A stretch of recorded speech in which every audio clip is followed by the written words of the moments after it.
ಲೋಕಸಭಾ ಚುನಾವಣೆಯ ಸಂದರ್ಭದಲ್ಲಿ ರಾಜ್ಯದಲ್ಲಿ ನಿರ್ಮಾಣವಾಗಿದ್ದಂತಹ ಬಿಜೆಪಿ ಮತ್ತು ಜೆಡಿಎಸ್ ನಡುವಿನ ಮೈತ್ರಿ ಬಹುತೇಕ ಅಂತಿಮ ಹಂತಕ್ಕೆ ಬಂದಿದೆ ಎನ್ನುವ ಮಾತುಗಳು ಕೇಳಿ ಬರ್ತಾ ಇದ್ದು, ಶೀಘ್ರದಲ್ಲಿಯೇ ಬಿಜೆಪಿ ಹಾಗೂ ಜೆಡಿಎಸ್ ತನ್ನ ಮೈತ್ರಿಯನ್ನು ಕಡಿದುಕೊಳ್ತವೆ ಎನ್ನುವ ಒಂದು ಸ್ಪಷ್ಟ ಸೂಚನೆಗಳು ಸಿಗ್ತಾ ಇದ್ದಾವೆ.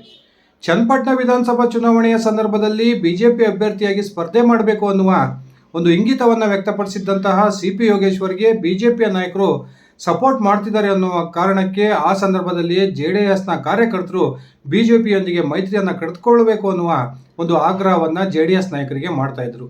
ಕೊನೆಗೆ ಸಿಪಿ ಯೋಗೇಶ್ವರ್ ಕಾಂಗ್ರೆಸ್ ಅನ್ನು ಸೇರ್ಪಡೆಯಾದರೂ ಬಿಜೆಪಿ ಹಾಗೂ ಜೆಡಿಎಸ್ ಮೈತ್ರಿ ಪಕ್ಷದಿಂದ ನಿಖಿಲ್ ಕುಮಾರಸ್ವಾಮಿ ಚುನಾವಣೆಗೆ ಸ್ಪರ್ಧೆ ಮಾಡೋದ್ರ ಮೂಲಕ ಚನ್ನಪಟ್ಟಣದಲ್ಲಿ ಹೀನಾಯ ಸೋಲನ್ನು ಕಂಡ ನಂತರ ಜೆಡಿಎಸ್ನಲ್ಲಿ ಒಂದು ದೊಡ್ಡ ರೀತಿಯ ಅಸಮಾಧಾನ ಭುಗಿಲೆದ್ದಿದ್ದನ್ನು ನಾವೆಲ್ಲ ನೋಡಿದ್ದೀವಿ. ಕೊನೆಗೆ ಚನ್ನಪಟ್ಟಣ ವಿಧಾನಸಭಾ ಚುನಾವಣೆಯಲ್ಲಿ ಒಂದು ಭರ್ಜರಿ ಗೆಲುವನ್ನು ಕಂಡಂತಹ ಸಿಪಿ ಯೋಗೇಶ್ವರ್ ಜೆಡಿಎಸ್ನ ಅಸ್ತಿತ್ವವನ್ನೇ ಅಲ್ಲಾಡಿಸ್ತಕ್ಕಂಥ ಒಂದು ಹೇಳಿಕೆಯನ್ನು ಕೊಟ್ಟಿದ್ದು, ನಿಜಕ್ಕೂ ಕೂಡ ಕಾಂಗ್ರೆಸ್ ನಾಯಕರು ನನಗೆ ಒಪ್ಪಿಗೆಯನ್ನು ಕೊಟ್ಟಿದ್ದರೆ ಕೇವಲ 1 ತಿಂಗಳ ಅವಧಿಯಲ್ಲಿ ಜೆಡಿಎಸ್ ಅನ್ನು ನಾನು ಇಬ್ಬಾಗ ಮಾಡ್ತೀನಿ ಅನ್ನುವ ಹೇಳಿಕೆಯನ್ನು ಕೊಟ್ಟಿದ್ದನ್ನು ನಾವೆಲ್ಲ ನೋಡಿದ್ವಿ. ಇದೀಗ ಜೆಡಿಎಸ್ ಮೈತ್ರಿಯ ಕುರಿತು ಬಿಜೆಪಿ ಕಾರ್ಯಕರ್ತರಲ್ಲೂ ಕೂಡ ಬಹುದೊಡ್ಡ ಮಟ್ಟದ ಅಪಸ್ವರ ಎದ್ದಿದ್ದು, ಮೊನ್ನೆ ನಡೆದಂತಹ ಕೋರ್ ಕಮಿಟಿಯ ಸಭೆಯಲ್ಲಿ ಈ ಕುರಿತು ಬಹುದೊಡ್ಡ ಮಟ್ಟದ ಚರ್ಚೆಯಾಗಿದೆ ಎನ್ನುವ ಮಾತುಗಳು ಕೂಡ ಕೇಳಿ ಬರ್ತಾ ಇದ್ದು, ಸ್ವತಃ ಬಿಜೆಪಿಯ ರಾಜ್ಯಾಧ್ಯಕ್ಷರಾಗಿರ್ತಕ್ಕಂಥ BY ವಿಜಯೇಂದ್ರ ಬಿಜೆಪಿ ಹಾಗೂ ಜೆಡಿಎಸ್ ಮೈತ್ರಿಗೆ ಅಂತಿಮ ಆಡ್ತಕ್ಕಂಥ ಒಂದು ನಿರ್ಧಾರವನ್ನು ಮಾಧ್ಯಮಗಳ ಮುಂದೆ ಹೇಳೋದ್ರ ಮೂಲಕ ನಿಜಕ್ಕೂ ಕೂಡ ರಾಜ್ಯದಲ್ಲಿ ಬಿಜೆಪಿ ಜೆಡಿಎಸ್ ಮೈತ್ರಿ ಅಂತ್ಯವಾಗುತ್ತಾ ಅನ್ನುವ ಒಂದು ವಿಚಾರ ಇದೀಗ ಪ್ರಸ್ತಾಪ ಆಗ್ತದೆ. ಬನ್ನಿ ಸ್ನೇಹಿತರೆ, ಹಾಗಾದರೆ ಬಿಜೆಪಿಯ ನಾಯಕರು ಜೆಡಿಎಸ್ನೊಂದಿಗೆ ಮೈತ್ರಿಯನ್ನು ಕಡಿದುಕೊಳ್ಳೋ ನಿರ್ಧಾರಕ್ಕೆ ಬಂದಿದ್ದಾದರೂ ಯಾಕೆ? ನಿಜಕ್ಕೂ ಕೂಡ ಕೇಂದ್ರದ ಸರ್ಕಾರಕ್ಕೆ ಒಂದು ಬೆಂಬಲವನ್ನು ಕೊಟ್ಟಿರ್ತಕ್ಕಂಥ ಜೆಡಿಎಸ್ ಅನ್ನು ಬಿಜೆಪಿಯ ರಾಷ್ಟ್ರೀಯ ನಾಯಕರು ಮೈತ್ರಿಯನ್ನು ಕಡಿದುಕೊಳ್ತಾರೆ ಅನ್ನೋದನ್ನು ಒಂದ್ಸರಿ ನೋಡ್ಕೊಂಡು ಬರೋಣ. ಅದಕ್ಕಿಂತ ಮುಂಚೆ ನೀವಿನ್ನು ನನ್ನ ಇಟ್ಗೆ ಹೇಮಂತ್ ಯೂಟ್ಯೂಬ್ ಚಾನಲ್ಗೆ ಸಬ್ಸ್ಕ್ರೈಬ್ ಮಾಡ್ಕೊಂಡಿಲ್ಲ ಅಂದರೆ ದಯವಿಟ್ಟು ಸಬ್ಸ್ಕ್ರೈಬ್ ಮಾಡಿಕೊಂಡು ಬೆಲ್ ಬಟನ್ನ ಕ್ಲಿಕ್ ಮಾಡಿ. ನಾನು ಕೊಡ್ತಕ್ಕಂಥ ಮಾಹಿತಿ ನಿಮ್ಗೆ ಇಷ್ಟ ಆಗಿದ್ದರೆ ಈ ವಿಡಿಯೋಗೆ ಲೈಕ್ ಮಾಡಿ, ಶೇರ್ ಮಾಡಿ, ಕಮೆಂಟ್ ಮಾಡಿ. ಸ್ನೇಹಿತರೆ, ಕಳೆದ 2023ರ ವಿಧಾನಸಭಾ ಚುನಾವಣೆಯಲ್ಲಿ ಹೀನಾಯ ಸೋಲನ್ನು ಕಂಡಿದ್ದಂತಹ ಬಿಜೆಪಿ ಮತ್ತು ಜೆಡಿಎಸ್ ಲೋಕಸಭಾ ಚುನಾವಣೆಯ ವೇಳೆಗೆ ಎರಡೂ ಕೂಡ ಮೈತ್ರಿಯನ್ನು ಮಾಡಿಕೊಂಡು ಲೋಕಸಭಾ ಚುನಾವಣೆಯನ್ನು ಎದುರಿಸಿ ಉತ್ತಮವಾದ ಒಂದು ಫಲಿತಾಂಶವನ್ನು ರಾಜ್ಯದಲ್ಲಿ ಪಡ್ಕೊಂಡಿದ್ದನ್ನು ನಾವೆಲ್ಲ ನೋಡಿದ್ವಿ. ಒಂದು 4-5 ಕಡೆ ಬಿಜೆಪಿ ಅಭ್ಯರ್ಥಿಗಳ ಗೆಲುವಿಗೆ ಜೆಡಿಎಸ್ನ ಕಾರ್ಯಕರ್ತರು ಹಾಗೂ ಮತದಾರರು ಒಂದು ಬಹುದೊಡ್ಡ ಮಟ್ಟದ ಸಹಾಯವನ್ನು ಮಾಡಿದ್ರು ಅನ್ನುವ ಹೇಳಿಕೆಯನ್ನು ಬಿಜೆಪಿಯ ಸಂಸದರೇ ಲೋಕಸಭಾ ಚುನಾವಣೆಯ ಫಲಿತಾಂಶದ ನಂತರ ಹೇಳಿದ್ದನ್ನು ನೋಡಿದ್ವಿ. ಇನ್ನೊಂದು ಕಡೆ ಕೇವಲ 3 ಕ್ಷೇತ್ರಗಳಲ್ಲಿ ಸ್ಪರ್ಧೆ ಮಾಡಿದ್ದಂತಹ ಜೆಡಿಎಸ್ ಬಿಜೆಪಿಯ ಸಹಕಾರದೊಂದಿಗೆ 3 ಕ್ಷೇತ್ರಗಳ ಪೈಕಿ 2 ಕ್ಷೇತ್ರಗಳನ್ನು ಗೆದ್ದಿದ್ದು ಜೆಡಿಎಸ್ಗೆ ಬಹುದೊಡ್ಡ ಆನೆ ಬಲ ಬಂದಂತಾಗಿತ್ತು.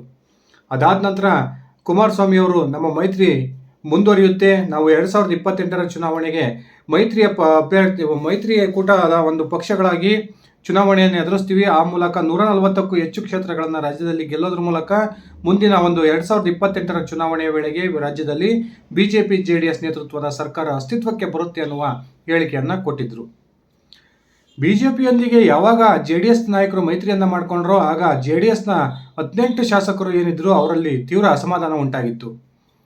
ಜಾತ್ಯತೀತ ಒಂದು ಹೆಸರಿನಲ್ಲಿ ಪಕ್ಷವನ್ನು ಕಟ್ಟಿ ಬಿಜೆಪಿಯಂತಹ ಕೋಮುವಾದಿ ಪಕ್ಷದೊಂದಿಗೆ ಮೈತ್ರಿಯನ್ನು ಮಾಡಿಕೊಂಡಂತಹ ಕುಮಾರಸ್ವಾಮಿ ಅವರ ನಡೆಗೆ ಜೆಡಿಎಸ್ನ ಅನೇಕ ಶಾಸಕರು ವಿರೋಧವನ್ನು ವ್ಯಕ್ತಪಡಿಸಿದ್ರು ಕೂಡ ಕೊನೆಗೆ ಕುಮಾರಸ್ವಾಮಿ ಅವರ ಮನವೊಲಿಕೆಗೆ ಸುಮ್ಮನಾಗಿ ಮೈತ್ರಿ ಧರ್ಮವನ್ನು ಪಾಲನೆಗೆ ಮುಂದಾಗಿದ್ದರು.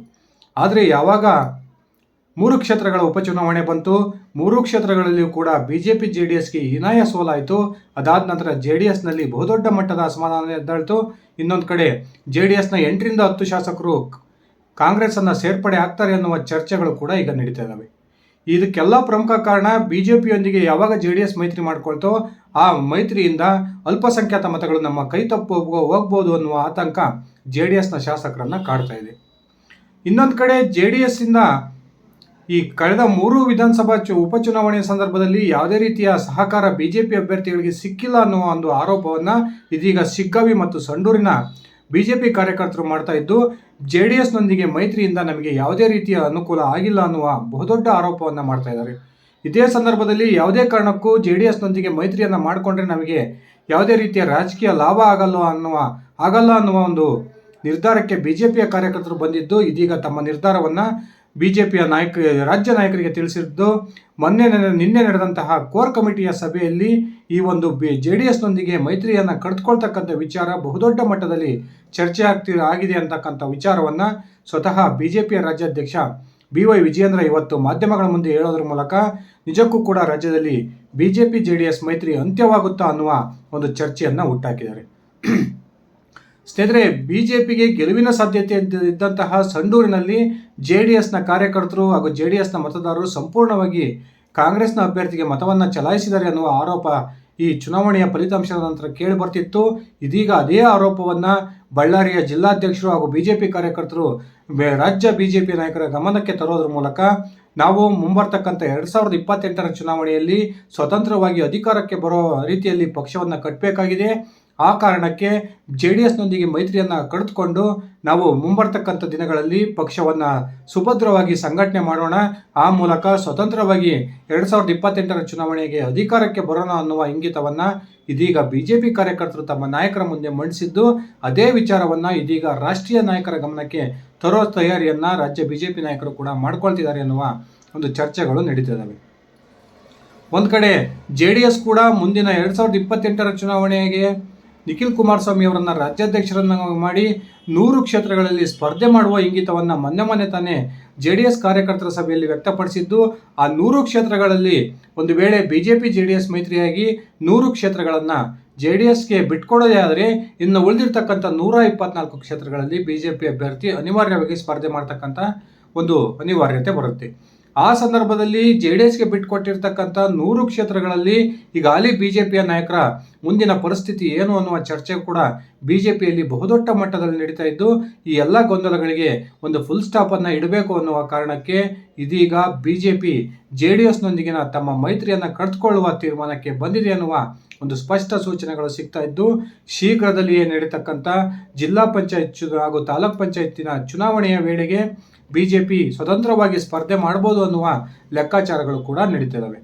ಒಂದು ಕಡೆ JDSಯಿಂದಲೂ ಕೂಡ ಬಿಜೆಪಿಯ ಮೈತ್ರಿಗೆ ಬಹುದೊಡ್ಡ ವಿರೋಧ ವ್ಯಕ್ತವಾಗ್ತಾ ಇದ್ದು, JDSನ ಅನೇಕ ಶಾಸಕರು ಕೂಡ ಬಿಜೆಪಿಯೊಂದಿಗೆ ಮೈತ್ರಿಯನ್ನು ಕಡಿದುಕೊಳ್ಳೋಣ ಅನ್ನುವ ಇಂಗಿತವನ್ನು ತಮ್ಮ ನಾಯಕರಾಗಿರ್ತಕ್ಕಂಥ ಕುಮಾರಸ್ವಾಮಿ ಅವರ ಮುಂದೆ ಪದೇ ಹೇಳ್ತಿರ್ತಕ್ಕಂಥದ್ದು.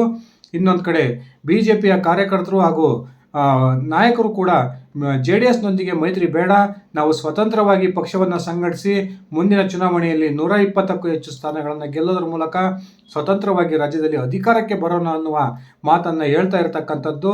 ಇದನ್ನು BY ವಿಜಯೇಂದ್ರ ನಮ್ಮ ಕಾರ್ಯಕರ್ತರ ಇಂಗಿತ ಈ ರೀತಿ ಇದೆ ಅನ್ನುವ ಒಂದು ಬಹಿರಂಗ ಹೇಳಿಕೆಯನ್ನು ಕೊಟ್ಟಿರ್ತಕ್ಕಂಥದ್ದು. ಬಹುತೇಕ ಬಿಜೆಪಿ ಹಾಗೂ JDSನ ಮೈತ್ರಿ ಶೀಘ್ರದಲ್ಲಿ ಅಂತ್ಯವಾಗುತ್ತೆ ಅನ್ನುವ ಒಂದು ಮಾತುಗಳು ಇದೀಗ ಕೇಳಿ ಬರ್ತಾ ಇದ್ದಾವೆ.